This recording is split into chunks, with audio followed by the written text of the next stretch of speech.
Je m'appelle Alexia et vous souhaite la bienvenue dans Les Pieds dans Demain, le podcast où nous découvrirons à quoi pourrait ressembler demain dans notre quotidien. Les Pieds dans Demain sont des conversations avec des personnes de tous horizons, afin de décrire comment elles envisagent concrètement demain. L'objectif de ce podcast ? Donner la parole à des personnes pleines de bon sens, que l'on a trop peu l'habitude d'entendre, afin de penser l'après de manière réaliste et authentique. Allez, venez, on va mettre les pieds dans demain.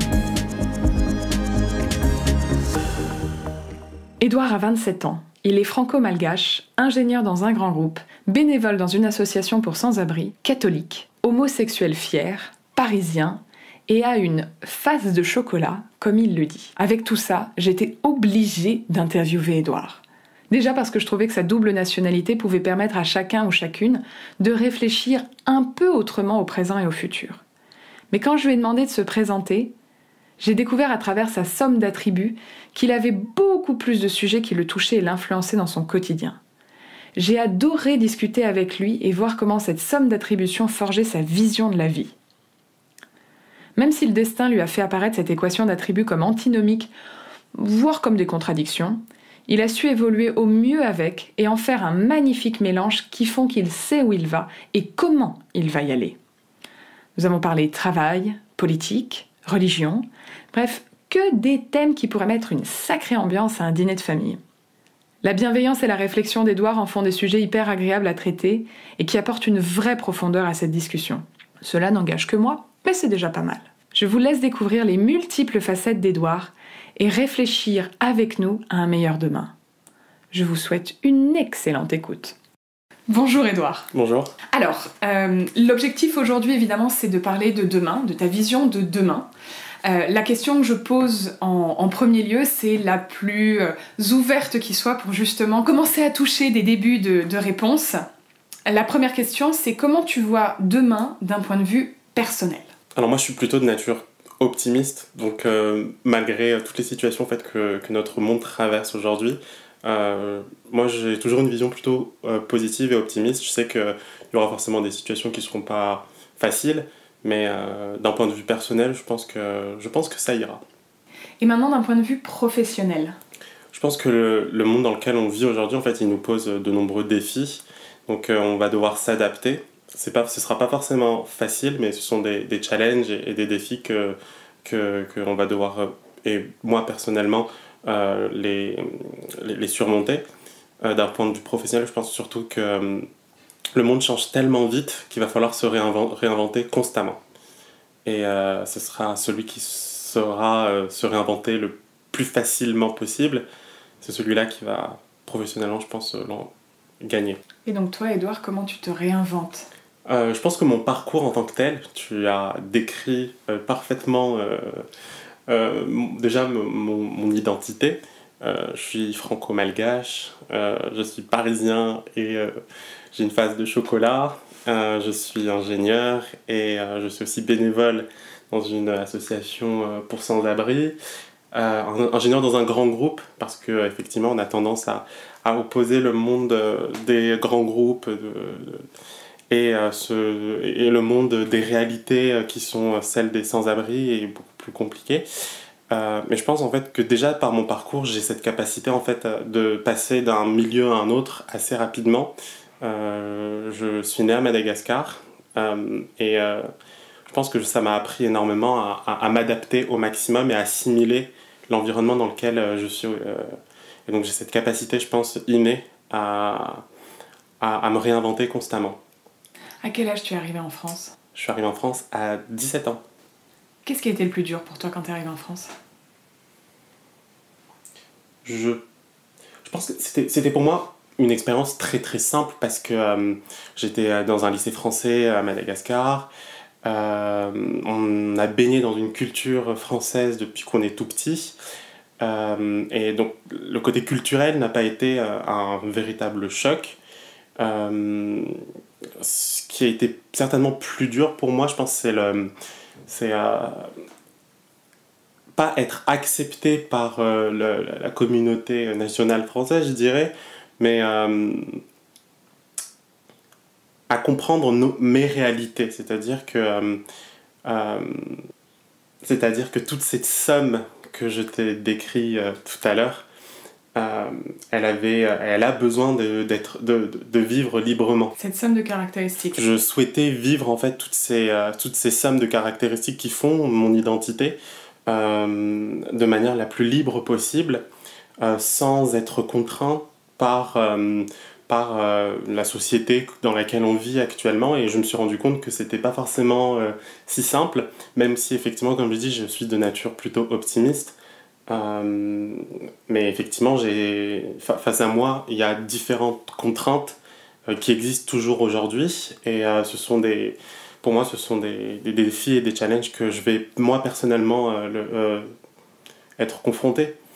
Il y a un challenge naturellement là qui te paraît être le plus gros challenge pour demain? Je pense le vivre ensemble.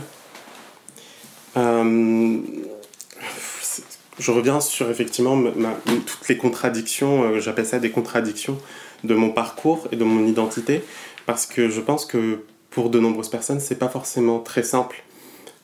Et comme je dis, quand je dis des défis et des challenges qui me viennent en idée, je pense que c'est tout ce que j'ai cité. Faire un lien entre une foi personnelle et en même temps une vie de famille qu'on a envie de construire et que j'ai envie de construire, ou être en capacité de travailler dans une entreprise tout en se souciant des problématiques sociales ou écologiques, ou encore le fait que je sois né à Madagascar et que je vis en France. Pour moi, mon pays il commence sous les tropiques et il se finit au niveau de la mer du Nord. Donc c'est pour moi un défi, il est là. C'est réussir en fait à faire comprendre à la société qu'on peut être toutes ces sommes, pouvoir vivre en communauté avec le reste de la société, sans forcément imposer mon identité, mais faire en sorte que déjà je puisse vivre librement et que ça puisse aussi inspirer d'autres personnes. Je trouve ça passionnant et en effet j'aime beaucoup cette idée de vivre ensemble. Je pense qu'en effet on n'est pas une personne au sens de j'ai une qualité, mais ça peut être des caractéristiques, des facettes de la personnalité, et en effet ce que tu dis là pour moi est clé. Ce qui est intéressant en fait, c'est que j'ai beaucoup de personnes, quand je leur parle de demain, elles estiment que pour avoir un meilleur demain, il faut qu'elles changent certaines habitudes. Est-ce que dans ton cas, il y a des habitudes que tu avais dans le monde d'avant, comme on a l'habitude de le dire, que tu as envie de changer pour créer le monde d'après? Oui, tout à fait. En fait, je pense que le monde d'avant, il s'est pas terminé avec le coronavirus, dans le sens où il y a des réalités qui vont continuer à vivre, à exister.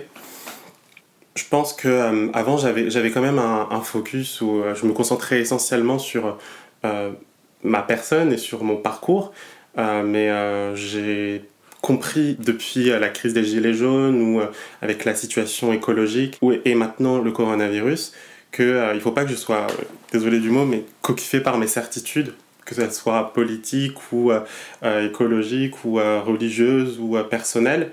Je pense qu'aujourd'hui il faut absolument que je sois le plus ouvert d'esprit pour pouvoir comprendre le monde dans lequel je vis, pour pouvoir comprendre les tensions les différentes tensions qu'il y a aujourd'hui dans notre pays, je suis beaucoup plus alerte, je dirais, sur ces différentes tensions. J'essaie de les comprendre. J'essaye au maximum d'apporter ma part de responsabilité. Je pense qu'on a tous une part de responsabilité envers nous-mêmes déjà, mais aussi envers la société dans laquelle on vit. Et je pense que c'est pour moi un devoir en fait de comprendre ce qui se passe réellement. Si effectivement demain j'ai une personne et c'est peut-être pour ça aussi que je suis engagé dans une association pour sans-abri. Je ne cache pas que je suis aussi engagé politiquement. Mais je pense que la situation actuelle, elle m'enrichit pour pouvoir mieux comprendre ce qui est en train de se passer. Si on revient sur un peu ton travail, est-ce que, parce que ça fait partie des sujets aussi qui reviennent par rapport à toutes les interviews que j'ai pu faire, la notion de sens au travail, c'est quelque chose qui te travaille, pardon pour le jeu de mots, en ce moment ou pas du tout? Non, mais tout à fait. Je pense que la crise dans laquelle on est, c'est aussi une crise existentielle du monde du travail. parce que maintenant on a déplacé Enfin, moi je fais du télétravail depuis maintenant 3 mois. Ça a eu un impact sur ma performance parce que je me suis rendu compte que j'étais 3 fois plus performant à la maison, parce que il y a un univers qui est beaucoup plus calme, et je n'ai pas la pression que l'on peut avoir quand on est dans un open space, parce que c'est vrai que l'open space, à la base, il était conçu pour que on puisse mieux échanger, pour qu'il y ait plus de facilité au niveau de l'espace au travail, que ce soit beaucoup plus simple de communiquer entre nous. Et au final, j'avais l'impression d'être comme dans un poulailler. Je voyais en fait cette image de surperformance, qu'on était comme dans un poulailler, que les images horribles qu'on peut voir aujourd'hui par les associations qui nous alertent de la condition des poulets quand ils sont entassés par milliers. Enfin, j'avais l'impression d'être comme ça.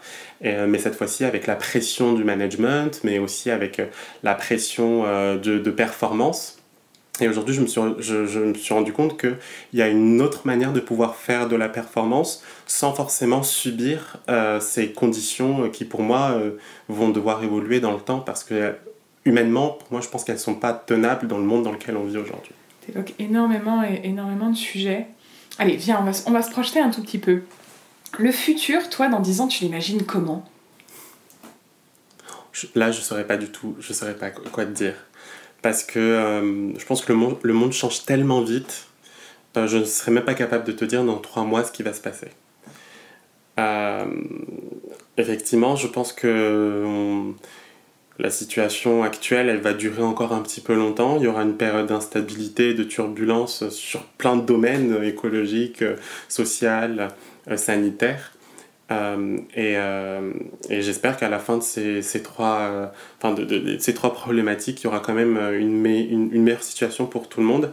En tout cas, comme j'ai dit, je suis plutôt de nature optimiste, donc je vais réussir à me focaliser sur quelque chose de positif pour les 10 prochaines années, mais en tout cas, je n'ai pas en tête exactement ce qui pourrait se passer. Et toi, dans 10 ans, même si le monde bouge énormément, est-ce que tu as quand même une projection par rapport à toi dans 10 ans ? Je me vois en famille. Dans 10 ans, je me vois bien installé, certainement toujours en France, mais effectivement en famille, avec des enfants, avec mon mari, avec un travail stable, mais pourquoi pas aussi sa propre entreprise, et aussi pourquoi pas un engagement politique qui prendrait peut-être plus d'ampleur. Oui. Peut-être, je pense que c'est déjà beaucoup pour les 10 prochaines années. C'est déjà une projection qui est ambitieuse. Justement, tu me fais une très belle transition par rapport à l'engagement politique. Si tu devais proposer une mesure au gouvernement pour que notre société évolue, on va dire, dans le bon sens, qu'est-ce que ce serait ? Première proposition, ce serait le droit de vote obligatoire. Un peu à la Suisse, il serait obligatoire. Tout simplement parce que je pense que, comme je l'ai dit, on a une responsabilité envers nous-mêmes, mais on a aussi une responsabilité avec la société. Et on est dans un pays qui s'appelle la France, qui a vécu le siècle des Lumières, et je pense que le peuple français est assez éclairé pour pouvoir prendre des décisions. Il y a eu la crise des Gilets jaunes, il y a eu différentes crises sociales que la France a connues ces derniers temps. Si les Français ont un mot à dire, la meilleure manière de le faire, c'est à travers les élections. Et pas juste les élections présidentielles. C'est aussi les élections intermédiaires, régionales, les municipales, mais également ultra-locales. Ça peut aller jusque des élections au sein d'une école pour choisir le représentant des parents d'élèves. Ça se joue à l'échelle locale, et il faut aussi avoir la vision globale. Mais effectivement, pour moi, le droit de vote doit être pas simplement un droit de vote. Il ne faut pas que ça soit non plus de la sanction, cette obligation d'aller voter. Il faut qu'il y ait une part de pédagogie. Mais je pense que c'est très important dans un pays qui a traversé le siècle des Lumières. Ça deviendrait un devoir de vote ? Ce serait un devoir de vote, tout à fait. Mais malgré tout, je t'embête un peu là-dessus, beaucoup de jeunes ou même de personnes qui disent ne pas voter, leur argument premier, c'est « je ne me retrouve pas dans les personnes qui vont former notre gouvernement, que je vais élire, je ne m'y retrouve pas ». Est-ce que toi, tu as un début d'idée, de réflexion par rapport à ça? La personne qui a fait cette réflexion-là, elle a déjà fait la moitié du chemin. Ça veut dire qu'elle a identifié que les personnalités politiques ou sa représentation à l'échelle locale ne répond pas à son quotidien, ou en tout cas à ce qui lui préoccupe. Pour moi, il y a plusieurs manières en fait, de répondre quand on est éclairé à cette échelle. Déjà, en fait, quand on décide décider de faire une action, comme je dis, locale. Quand je dis une action locale, c'est-à-dire la ville ou une association. Moi, je le fais dans une association. Et en fait, par défaut, notre ville, notre vie, notre société, en fait, elle sera meilleure. Elle ira déjà dans un sens. Et c'est pour ça que je dis que moi, je suis optimiste parce qu'aujourd'hui, en fait, le cynisme, il est devenu une sorte d'arme. On dit qu'en fait que le cynisme, c'est une arme contre les personnes en fait comme moi. Moi, je suis une personne dite ordinaire. Moi, je suis un ingénieur. Je suis issu de l'immigration. Je suis parisien. Je fais mon quotidien. Je me lève le matin sans me dire que j'ai une mission exceptionnelle. Je vais à l'école. Enfin, je vais au travail comme tout le monde. Je pourrais aussi être instituteur. J'ai adoré ce lapsus. Mais je pense qu'effectivement, le cynisme, en fait, est vraiment devenu une arme. Et pour faire en sorte, en fait, que les personnes dites ordinaires comme moi se mettent, en fait, au banc des décisions.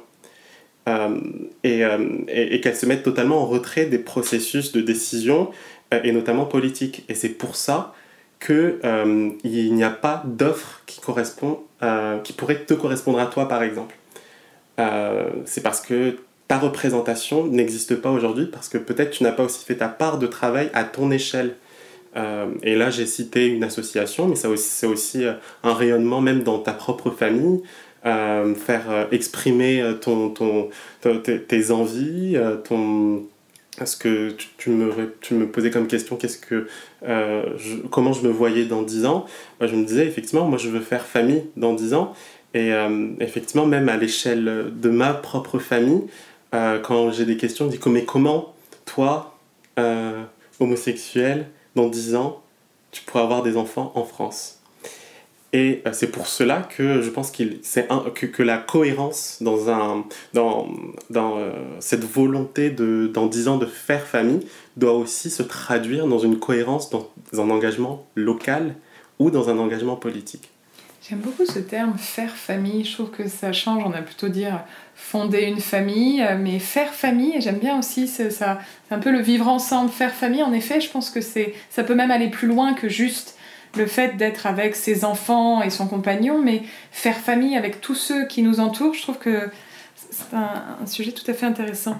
Ce qui est génial avec Les Pieds dans Deux Mains, j'apprends de nouvelles expressions qui feront le futur. Si maintenant on revient aux jeunes, qu'est-ce que toi tu auras envie de transmettre aux jeunes d'aujourd'hui pour qu'ils fassent société et que demain soit un monde meilleur? Alors, moi je pense que si j'avais un message à faire passer à des jeunes, je pense que je suis encore jeune, hein, j'ai 27 ans, mais je pense que je fais encore partie de cette jeunesse. Je pense que c'est avant tout à chacun d'entre nous qui peut prendre en fait des responsabilités à son niveau. À l'échelle locale, bien sûr. En fait, on peut se dire, vous savez quoi, cette année, je vais participer au municipal. Faire partie d'une liste électorale, ça peut se faire. Tout le monde peut participer. Vous savez quoi, cette année, je vais m'investir dans une association pour aider les SDF. Tout le monde peut le faire. Vous savez quoi, aujourd'hui, je vais lire cet article sur le sort des migrants dans la mer Méditerranée. Tu sais quoi, je vais être plus attentif à la situation des agriculteurs dans mon pays. Je vais lire des articles pour connaître la situation des agriculteurs dans mon pays. Et quand on choisit de prendre ses propres responsabilités, du coup, l'optique, pour moi, elle grandit réellement à ce moment-là. Parce que pour moi, quand on décide en fait, de prendre part à une action, le monde et notre société, par défaut, en fait, deviennent meilleurs, quoi qu'il arrive, même à elle-même, si c'est à l'échelle locale. Quand moi, je te l'ai dit, effectivement, moi, je suis au milieu de plusieurs contradictions. Pourquoi contradiction, excuse-moi? Pourquoi toujours voir la chose d'un point de vue de la contradiction? C'est une somme de choses. Pourquoi la contradiction?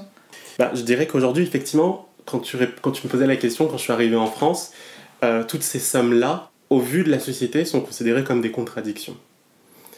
Qu'on ne peut pas être dans un groupe du CAC 40 et penser à l'échelle d'un SDF, par exemple. On a tendance, en fait, à opposer aujourd'hui la grande finance et les réalités du petit commerce. C'est un vrai point. Le digital et le physique, quoi. Exactement. C'est la France qui t'a montré ces contradictions. Madagascar ne te les montrait pas, puisque tu arrives à ce terme de dire contradiction. Est-ce que c'est parce que tu es arrivé en France que tu t'es dit c'est une contradiction, ou est-ce que ça, dès le départ, entre guillemets, on t'a fait voir cela comme des contradictions?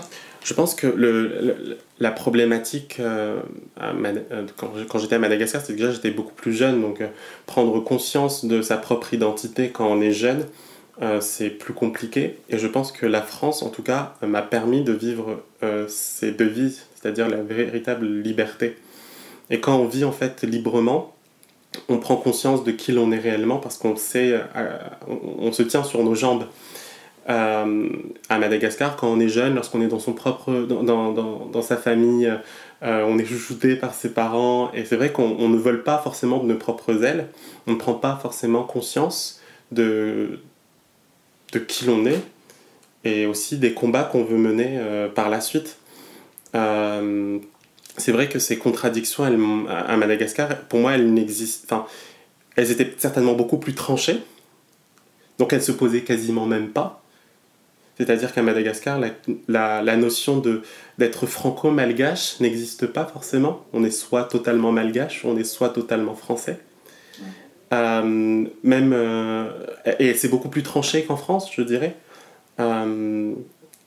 Sur les notions religieuses, on est totalement chrétien. On ne peut pas être chrétien, mais avoir quand même un regard critique sur l'évolution de l'Église ou dans quelle direction aujourd'hui l'Église va.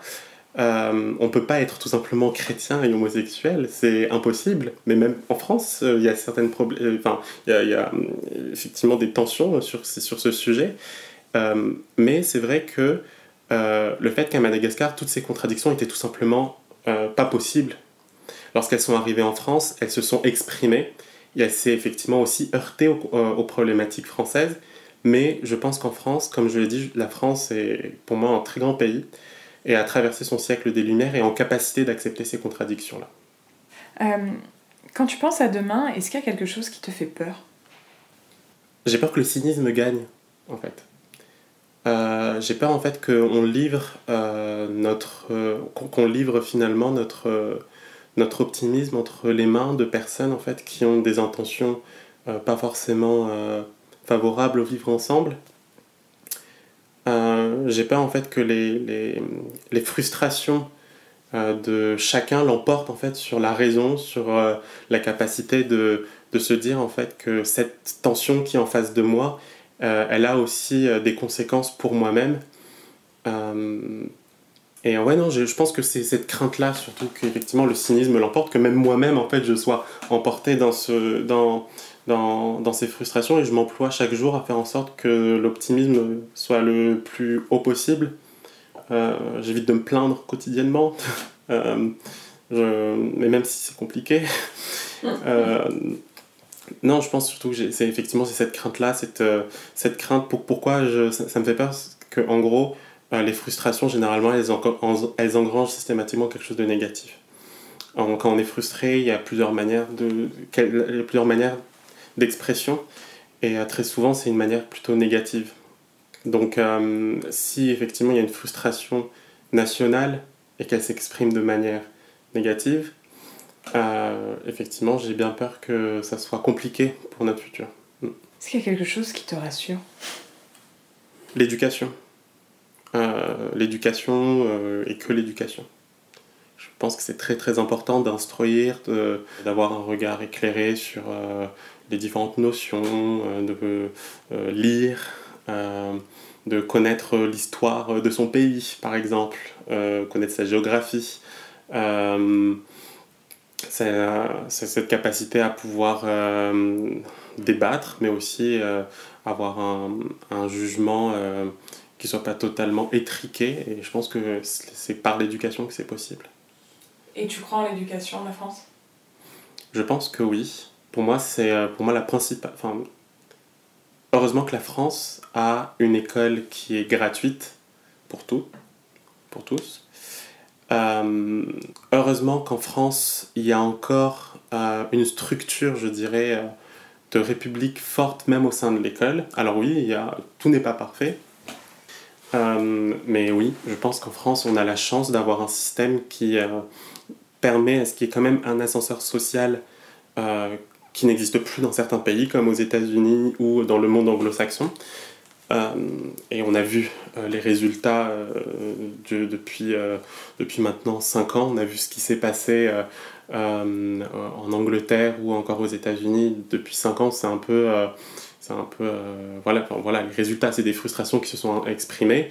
En France, il y a des frustrations. Je n'ai pas dit qu'en France, ça n'existait pas. Mais je pense que l'éducation nationale a permis à ce qu'il y ait quand même une prise de recul sur les différentes situations. Est-ce que tu as quelque chose que tu as hâte de découvrir quand tu penses à demain ? Je pense que les avancées technologiques, qu'est-ce qu'on va pouvoir réussir à faire avec le digital de manière positive ? Comment on va réussir à intégrer le digital dans les instances de décision ? Ça a commencé avec le coronavirus. C'est la première fois qu'on a une Assemblée nationale qui travaille aussi par visioconférence et sur Zoom. Il y a des choses qu'on nous avait expliquées qui étaient impossibles il y a peut-être 4 mois, et finalement on a été contraint de le faire et ça marche. Donc oui, je pense que le digital et les nouvelles technologies, j'attends énormément. J'attends de voir ce que va faire SpaceX sur les prochaines années, comment va évoluer l'exploration de l'espace.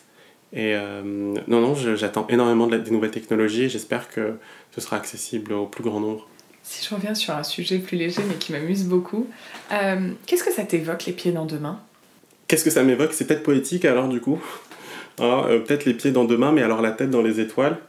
Je pense que effectivement aujourd'hui on a déjà nos pieds qui sont dans le futur, mais qu'on a encore la tête dans les étoiles sur plusieurs problématiques, et il serait bien temps aussi que notre tête soit dans demain. J'adore.